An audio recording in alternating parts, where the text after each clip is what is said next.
Хокера, макера, вамира, вадок. Ходуха, мадуха, вакура, вадок.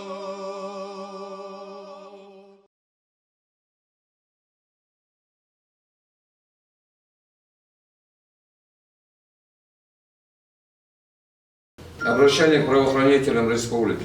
Я, Жахов Малсик Мусаевич, председатель Совета Тайпо-Ингушского народа, хочу предупредить органы правопорядка от соблазна подкинуть мне то ли оружие, то ли наркотики, то ли еще чего-нибудь. Ничего этого у меня никогда не было и нет. Более того, мною убраны из дома все информационные носители. Никакой необходимости проводить у меня обыск, в надежде что-то компрометирующее меня найти у меня дома, у вас нет.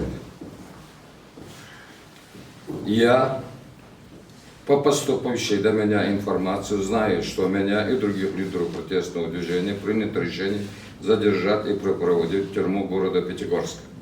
Меня это, чтобы вы знали, нисколько не смущает. Я готов к этому.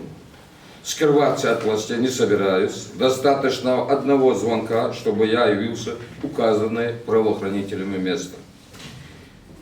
Ни в чем ни себя, ни участников митинга виновными не считаю. Власти целенаправленно спровоцировали этот конфликт и рано или поздно будут нести за это ответственность.